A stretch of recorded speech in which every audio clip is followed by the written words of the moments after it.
Welcome to the Lincoln Parish Museum and Historical Society's Sounds Like Edison with Lawrence Gibbs and Museum Director Rick Godley. Each episode, Lawrence Gibbs will choose a song from the Lincoln Parish Museum's Edison collection of records, share some historical facts and information, as well as play each record on the original 1912 Edison Phonograph in the parlor of the Lincoln Parish Museum. Now sit back and enjoy the sounds from our time machine, a 1912 Edison A-250 Model Phonograph.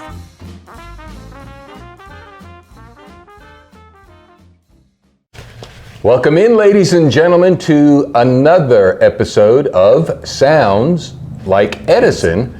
I'm Rick Godley. Lawrence Gibbs to my right. I'm the director of the Lincoln Parish Museum. We are in the parlor of the Lincoln Parish Museum, home of the Lincoln Parish Museum and Historical Society, as we are seeing great progress, great strides in getting our museum up, open, and running. We want to thank you so much for your community support. And Lawrence, the house is starting to stretch and wake up here. It's been a busy week here.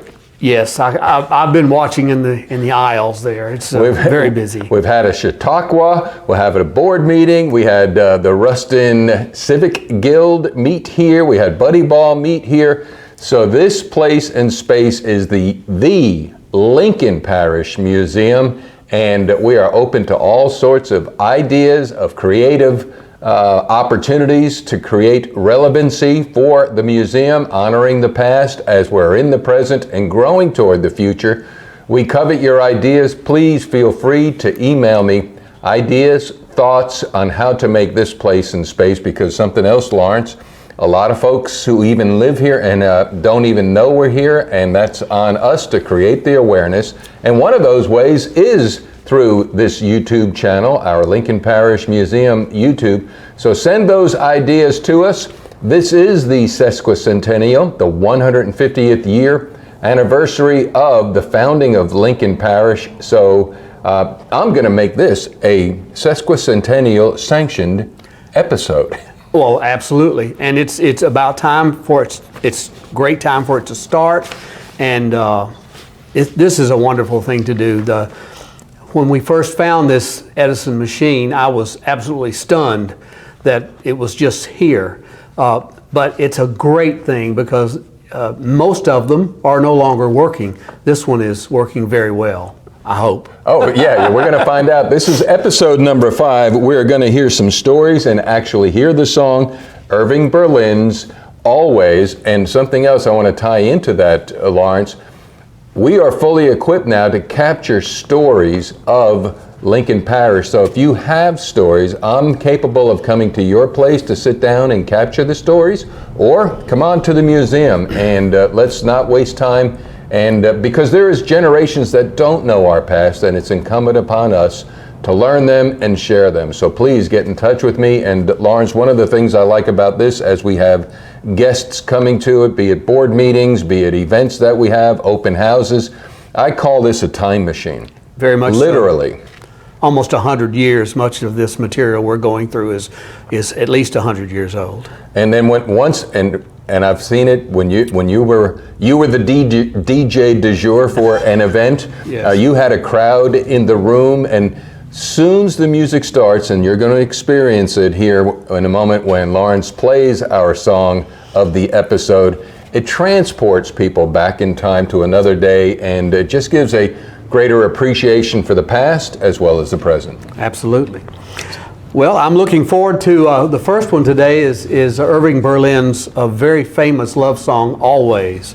Doing some of my research on this, I wish I had all this on my mind, but I don't. This particular recording was the first recording that Edison had done of this song. Irving Berlin was one of his friends, and he had recorded a lot of Irving Berlin's music, even going back to cylinder recordings. On this particular occasion, Irving Berlin had written this song as a wedding gift to his wife-to-be, Ellen. They got married in 1926. This was in 1925 when they were doing some of the recording work on this. The recording of the piece incorporated studio musicians from Edison's group. Unfortunately, Edison did not realize what he was involved with here. He did not care to write rarely anybody's name down. It was the song, it was the sound of the recording that they were looking for. And the performers many times were never mentioned, and as is this case, they are uncredited is what it is called on the disc. But this ended up being one of the most famous wedding songs ever written, and it's amazing that it's soon to be 100 years old. Every famous vocalist, Ella Fitzgerald, Frank Sinatra, Tony Bennett, Patsy Cline, even Paul McCartney has recorded this. And every one of them is usually featured on an album of some kind. This was the first recording, and it was featuring a New York tenor that had become famous in vaudeville and Broadway. His name was Walter Scanlon. Now, his real name was Walter Van Brunt. He was associated with Victor Herbert, the great operetta composer, and I think at Victor Herbert's suggestion, he changed his name, which was a popular thing to do during that time, to have stage names, and he felt like the Scanlon name would be more Irish, since he was kind of billed as an Irish tenor, and so it was really one of Edison's last times in the studio. This took 6 takes to get Edison satisfied. Normally he only allowed 3. So he loved this tune, and to make sure that it was a special disc, he allowed take F, which is 6 takes. Are we ready to hear it? Well, one more item of note too. I think you told me that as a wedding gift, not only did Berlin write this song Always, all royalties went to her. Exactly. I'm glad you mentioned that, because one of the things was that all of the royalties went to his wife, and she didn't have to worry about much, because this was a very popular song. All of the sheet music, all of those royalties, it was gifted to her. What a wonderful thing for him to do. Let's listen to it real quick. Let's listen to Always. This is episode 5 of Sounds Like Edison, from the parlor of the Lincoln Parish Museum, 609 North Vienna in Ruston.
just a year,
...1926, Irving Berlin's Always.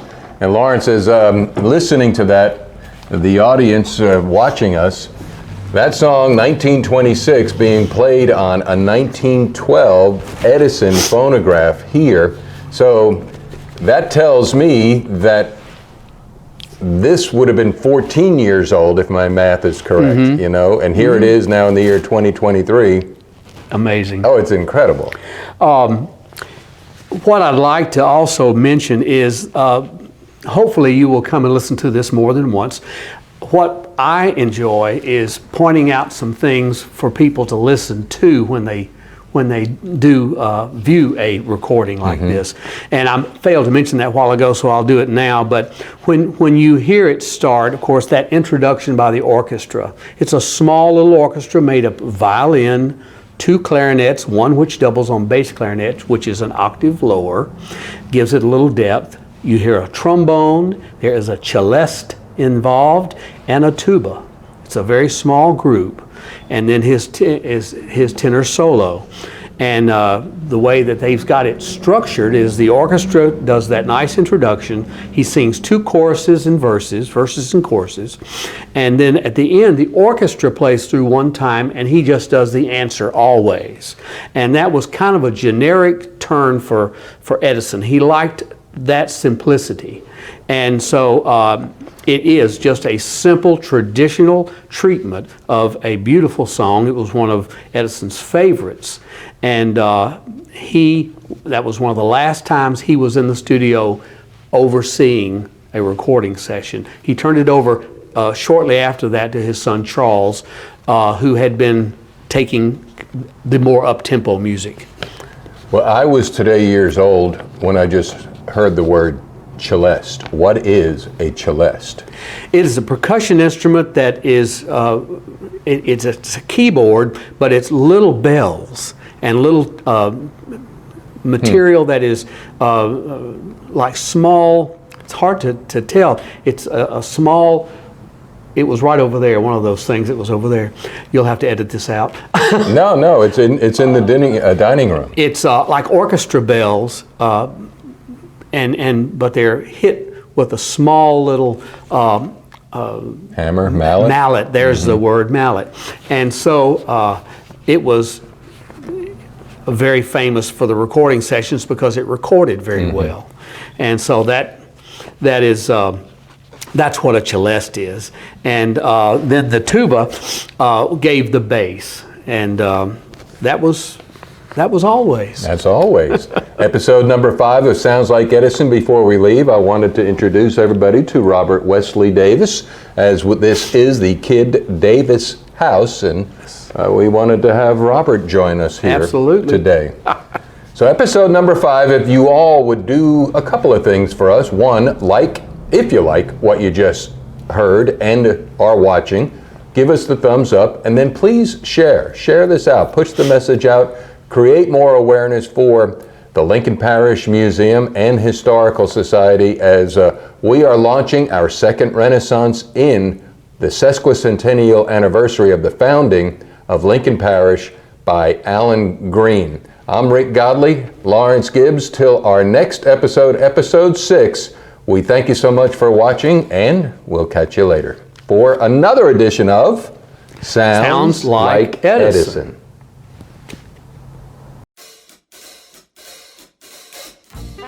Thank you for watching the Lincoln Parish Museum and Historical Society's Sounds Like Edison with Lawrence Gibbs and Museum Director Rick Godley.